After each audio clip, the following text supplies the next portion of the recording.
สร้างการทันเปลี่ยนที่แข็งแรงเลิกซึ้งและหอบด้านได้การนำพาของพรรคสวัสดีท่านผู้ชมนายและพลทหารที่เคารพในท่ามกลางบรรยากาศที่ทั่วภาคทั่วรัฐทั่วกำลังประกอบอาวุธและทั่วปวงชนลาวทั้งชาติกำลังออกแข่งขันสร้างผลงานคำนำผักต้น3 วันประวัติศาสตร์คือวันสั่งตั้งพรรคประชาชนปฏิบัติลาวครบรอบ70 ปีวันสถาปนาสาธารณรัฐประชาธิปไตยประชาชนลาวครบรอบ50 ปีและวันเกิดประธานไก่สอนพรหมวิหารผู้นำที่แสนเคารพรักของปวงชนลาวครบรอบ105 ปีอย่างเป็นขบวนปลดปื้นกว้างขวางและต่อเนื่องเจ้าท่านผู้ชมและเนื่องในโอกาสคำนับหับตอนวันสั่งตั้งพรรคประชาชนปฏิบัติลาวครบรอบ70 ปีคือ22 มีนา 1955 22 มีนา 2025 นี้โทรภาพกองทัพพวกเขาจะนำเสนอให้ประธานได้ติดตามรับชมบรรดาเนื้อในพื้นฐานเกี่ยวกับพรรคประชาชนปฏิบัติลาวโดยเฉพาะแมนพรรคประชาชนปฏิบัติลาวก่อสร้างและปรับปรุงตนเองตามหาหลักการและสาธิตนำเป็นแสงทองขับไล่มารภัยลบล้างและบอบเก่าที่เม้นเนาคิ้วขาวออกไปพรรคประชาชนปฏิบัติลาวก่อสร้างและปรับปรุงตนเองตาม5 หลักการดังนี้ 1. พรรคประชาชนปฏิบัติลาวยึดมั่นลัทธิมาร์กเลนินแนวคิดไก่สอนพรหมวิหารและมูลเชื่ออันดีงามของพรรคเป็นพื้นฐานแนวคิดทฤษฎี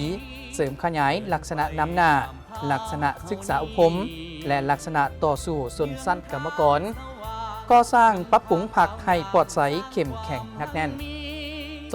2. พรรคประชาชนปฏิบัติลาวจัดตั้งตามหลักการรวมศูนย์ประชาธิปไตยนำพาเป็นหมู่คณะบุคคลรับผิดชอบพรรคมีระเบียบวินัยเข้มงวดเคารพและปฏิบัติรัฐธรรมนูญกฎหมายและระเบียบการของรัฐสมาชิกพรรคเสมอภาพบนพื้นฐานกฎระเบียบพรรคกฎหมายและระเบียบการของรัฐ 3. พรรคประชาชนปฏิบัติลาวถือเอาความสามัคคีเป็นปึกแผ่นบนพื้นฐานแนวทางแผนนโยบายกฎระเบียบพรรคเป็นหลักการพื้นฐานของพรรคเพื่อรับประกันความเป็นเอกภาพทางด้านการเมืองแนวคิดการจัดตั้งและการกระทำของพรรค 4. พรรคประชาชนปฏิบัติลาวถือเอาประชาชนเป็นกบหับไส้ประชาชนด้วยความบริสุทธิ์สัตย์ซื่อเคลื่อนไหวตามแนวทางมหาชนของพรรคอิงใส่มหาชนผ่านขบวนการปฏิบัติของมหาชนเพื่อก่อสร้างและขยายพรรค 5. พรรคประชาชนปฏิบัติลาวถือเอาการติสมตนเองติสมซึ่งกันและกันเป็นกฎเกณฑ์แห่งการคงตัวและขยายตัวของพรรคท่านผู้ชมและนั่นก็แมนหาหลักการของพรรคที่เฮานำให้ประธานได้รับชมและต่อไปจะให้ประธานได้ติดตามรับชมพรรคประชาชนปฏิบัติลาวก่อสร้างและปรับปรุงตนเองตาม3 ทิศน้ำดังนี้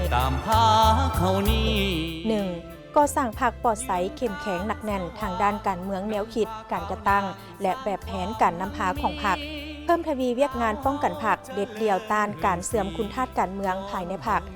2. การก่อสร้างปรับปรุงพรรคต้องถือเอาคุณภาพเป็นกกหับเอาผู้ดีเด่นมีมาตรฐานและเงื่อนไขครบถ้วนเข้าเป็นสมาชิกพรรคเด็ดเดี่ยวเอาผู้เสื่อมคุณเปลี่ยนธาตุออกจากพรรคบูรณะและพัฒนาตนเองอย่างบ่หยุดยั้งเพื่อให้เทียบทันกับความเรียกร้องต้องการแห่งการนำพาของพรรคแต่ละระยะ 3. สมทบแน่นระหว่างการเพิ่มทวีการนำพาของพรรคกับการเสื้อสูความศักดิ์สิทธิ์ในการคุ้มครองของรัฐเสริมขยายบทบาทเป็นเจ้าการของแนวลาวสั่งศาสตร์สหพันธ์นักรบเก่าบรรดาองค์การจัดตั้งมหาชนและองค์การจัดตั้งสังคมท่านผู้ชมใต้การนำพาเด็ดขาดโดยกงหอบด้านของพรรคประชาชนปฏิบัติลาวได้เฮ็ดให้กองทัพประชาชนลาวเติบใหญ่เข้มแข็งและเฮ็ดสำเร็จทุกหน้าที่ที่พรรครัฐและประชาชนมอบหมายให้เนื่องในโอกาสคำนับหับตอนวันสั่งตั้งพรรคประชาชนปฏิบัติลาวครบรอบ70 ปีมื้อนี้รายการจะนำเสนอบทสัมภาษณ์สหายพันโทไมแก้วสุริยันเลขาคณะพรรคหัวหน้าการเมืองกองพันน้อย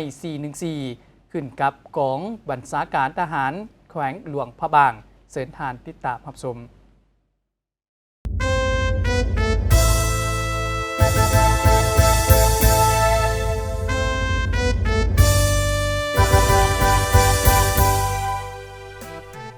สหายพันโทไมแก้วสุริยัน เลขาคณะภาคหัวหน้าการเมืองกองพะน้อย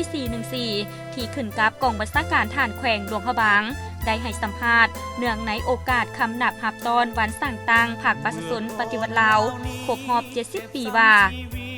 เพื่อเสริมขยายถาดแทเลมนเสื้ออันสง่างามของพรรคประชาชนปฏิวัติลาวคณะภาคคณะบัญชากองพะน้อย